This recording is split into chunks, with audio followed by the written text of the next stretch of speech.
अस्सलाम वालेकुम, मेरा नाम हमजा बाजवा है। मैं वुहान चाइना में स्टूडेंट हूँ। जैसा कि आपको पता है कि कोरोना वायरस सारी दुनिया में फैला हुआ है और ये वुहान से स्टार्ट हुआ।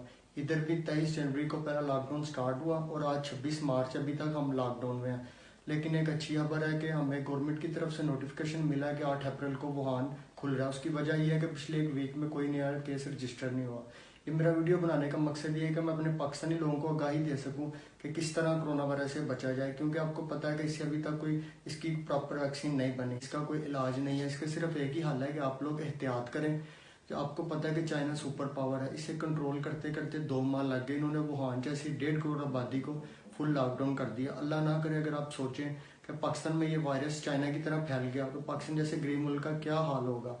तो मैं अपने कुछ दोस्तों को कह रहा था कि यार इसे सीरियसली लें। वो आगे से मुझे कहते हैं हम मुस्लिम हैं, हमें कुछ नहीं होगा। बेशक हम मुस्लिम हैं, हमें इस बात पे फख्र है, लेकिन वायरस ये नहीं देखता कि ये मुस्लिम है या क्रिश्चियन है। तो मैं आपको 2-3 चीज़ें बताऊंगा जिस पे आप अगर अमल करेंगे तो इंशाल्लाह ताला उम्मीद है कि आपको वायरस इन्फेक्ट नहीं करेगा। पहली चीज़ तो ये है कि आप जितना मुमकिन हो सके घरों से बाहर ना निकलें, क्राउडेड जगह ना जाएं। दूसरी चीज़ ये है कि मास्क यूज़ करें।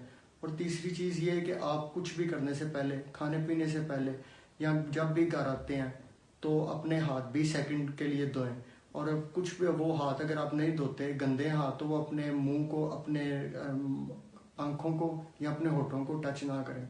मेरी अपनी government, prime minister Imran Khan साहब से और उस्मान डार साहब से ये रिक्वेस्ट है कि जो लोग इस मौके का फ़ायदा उठा रहे हैं, चीज़ें स्टोर कर रहे हैं या चीज़ों की कीमतें बढ़ा रहे हैं, उनके खिलाफ सख्त से सख्त एक्शन लिया जाए।